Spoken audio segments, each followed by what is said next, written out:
Hi friends, मैं आकांक्षा शर्मा मेरे channel पे आपका स्वागत करती हूँ। आज मैं आपको बहुत ही सुंदर प्रसंग लेके आई हूँ। एक पत्नी जिसकी लाश बिछी हुई है सामने, और वो पत्नी की आत्मा निकल रही है और वो जो आत्मा है अपने पति से क्या कह रही है। बहुत ही सुंदर पंक्तियाँ हैं, अंत तक ज़रूर देखिएगा। और पंक्तियाँ पसंद आए तो चैनल को सब्सक्राइब कीजिएगा, लाइक कीजिएगा और शेयर कीजिएगा।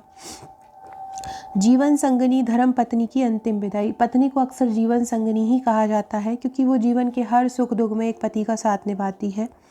अगर पत्नी है तो दुनिया में सब कुछ होता है। राजा की तरह जीने और आज दुनिया में अपना सिर ऊंचा रखने के लिए अपनी पत्नी का शुक्रिया। आपका फूला फला परिवार सब पत्नी की ही मेहरबानी होती है। आपकी सुविधा असुविधा, आपके बिना कारण के क्रोध को वो संभालती है। तुम्हारे सुख से वो सुखी होती है, तुम्हारे दुख से वो दुखी होती है। आप रविवार को देर से बिस्तर पर रहते हैं, लेकिन इसका कोई रविवार या त्यौहार नहीं होता है। चाय दो, पानी लाओ, खाना लाओ, मेरा चश्मा, मेरा मोबाइल, ये ऐसा है, वो ऐसा है। हमेशा पत्नी को बताना है कि तुम्हारे में ये कमी है, तुम्हें कब अकल आएगी, तुम ऐसा करती हो, तुम ये गंदा करती हो, तुम ये गलत बनाती हो, ऐसे ताने मारते हो, उसके पास बुद्धि ही नहीं हो जैसे। और केवल आपको तो ये भी नहीं पता रहता कि उसी के कारण जीवित है। समाज में सिर ऊंचा सीना तान कर चलते हो, वरना दुनिया में आपको कोई भी नहीं पूछेगा। अब जरा इस स्थिति की सिर्फ कल्पना करें। एक दिन पत्नी अचानक रात को गुजर जाती है। सब तरफ सन्नाटा है। घर में रोने की आवाज़ आ रही है। पत्नी का अंतिम दर्शन चल रहा है। उस वक्त पत्नी की आत्मा जाते जाते जो कह रही है उसका सुंदर वर्णन है। मैं अभी जा रही हूँ, अब हम फिर कभी नहीं मिलेंगे। तो पतिदेव, मैं जा रही हूँ। जिस दिन शादी के फेरे लिए थे उस वक्त साथ साथ जिएंगे, ऐसा वचन दिया था। पर इस समय अचानक ही मुझे जाना पड़ेगा, ये मुझको पता नहीं था। पतिदेव, मुझे जाने दो। आप अपने आंगन में अपना शरीर छोड़कर जा रही हूँ, आप अकेले पड़ जाएंगे। बहुत दर्द हो रहा है मुझे, लेकिन मैं मजबूर हूँ। अब मैं जा रही हूँ। मेरा मन नहीं मान रहा है, पर अब मैं कुछ कह नहीं सकती, कुछ कर नहीं सकती। मुझे जाने दो। बेटा और बहू रो रहे हैं, देखो, उन्हें संभालो। मैं ऐसा नहीं देख सकती, उनको दिलासा भी नहीं दे सकती है। पोता दादी दादी कह के पुकार रहा है, उसे शांत करो। बिल्कुल ध्यान नहीं दे रहे हो तुम। हाँ, और अपने आप को भी मजबूत रखो, अपने मन को मजबूत रखो और बिल्कुल ढीले ना हो। आँखों से आंसू मत बहने देना। मुझे जाने दो। अभी बेटी ससुराल से आएगी, मेरा मृत शरीर देखकर बहुत रोएगी, तड़प तड़प कर रोएगी, बेहोश हो जाएगी। तब उसे संभालना और शांत करना, और आप भी बिल्कुल नहीं रोना।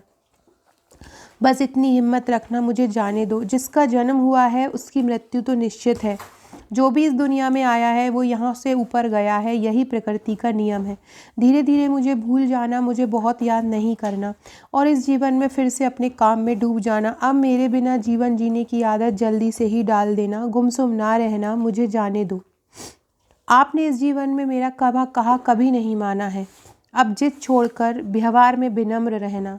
आपको अकेला छोड़कर जाते मुझे बहुत चिंता हो रही है, लेकिन मैं मजबूर हूँ। विधाता ने इतने ही दिन का अपना साथ लिखा था। मुझे जाने दो। आपको बीपी भी है, डायबिटीज भी है। गलती से भी मीठा नहीं खाना, ना ही कहीं कार्यक्रम में खाना खाने जाना, अन्यथा परेशानी होगा। सुबह उठते ही दवा लेना ना भूलना। चाय अगर आपको देर से मिलती है तो बहू पर गुस्सा ना करना। अब मैं नहीं हूँ यह समझकर जीना सीख लेना। मुझे जाने दो। बेटा और बहू कुछ बोले तो चुपचाप सब कुछ सुन लेना। कभी गुस्सा नहीं करना, हमेशा मुस्कुराते रहना, कभी उदास नहीं होना कि मैं अकेला हूँ। मुझे जाने दो। अपने बेटे के साथ खेलना, अपने दोस्तों के साथ समय बिताना। अब थोड़ा धार्मिक जीवन जिएं ताकि जीवन को संयमित किया जा सके।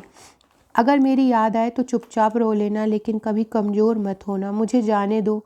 मेरा रुमाल कहाँ है? सब्जी ऐसी बनी है, खाना ऐसा बना है, अब ऐसे चिल्लाना नहीं।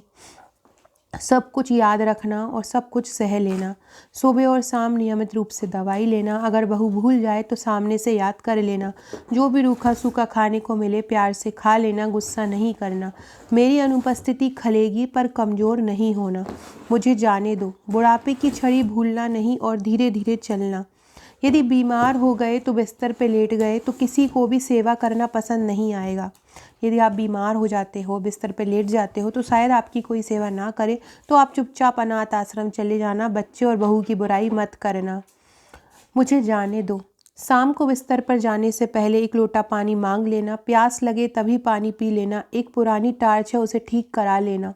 अगर आपको रात को उठना पड़े तो अंधेरे में कुछ लगे नहीं, उसका ध्यान रखना। शादी के बाद हम बहुत प्यार से साथ में रहे हैं, परिवार में फूल जैसे बच्चे भी आए हैं। अब उस फूलों की सुगंध मुझे नहीं मिलेगी, आप बगियन को मेरी जगह प्यार से निहारते रहना। उठो, सुबह हो गई, अब ऐसा कोई नहीं कहेगा। अब अपने आप उठने की आदत डाल देना, किसी की प्रतीक्षा नहीं करना। चाय नाश्ता मिले ना मिले चुपचाप सह लेना। और हाँ, एक बात तुमसे छुपाई है, मुझे माफ़ कर देना। आपको बिना बताए बाजू की पोस्ट ऑफिस में बचत खाता खुलवाकर 14 लाख रुपए जमा किए हैं। बचत करना मेरी दादी ने सिखाया था, 1-1 रुपये जमा करके मैंने कोने में रख दिया है। इसमें से 5 लाख रुपए बहू को और बेटी को दे देना। अपने खाते में 4 लाख रखना आपके लिए। भगवान की भक्ति और पूजा, सामयिक स्वाध्याय करना भूलना नहीं। अब फिर हम कभी नहीं मिलेंगे। मुझसे अगर कोई भी गलती हो गई हो तो मुझे माफ़ कर देना। मुझे जाने दो, मुझे जाने दो। आइए, 2022 का ये संकल्प है कि आप सभी अपनी पत्नी को प्यार दें, उसको सम्मान दें, उनको सम्मान की ज़रूरत है।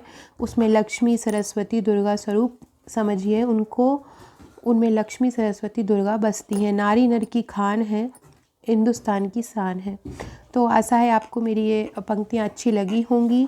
अगर अच्छी लगे तो चैनल को सब्सक्राइब ज़रूर कीजिएगा। और ऐसी बहुत सारी स्टोरीज़ और बहुत सारी आध्यात्मिक चीज़ें मेरे चैनल पर डली हुई हैं। अगर आपको वो अच्छी लगती है तो उनको शेयर कीजिएगा और चैनल को सब्सक्राइब कीजिएगा। Okay friends, thank you.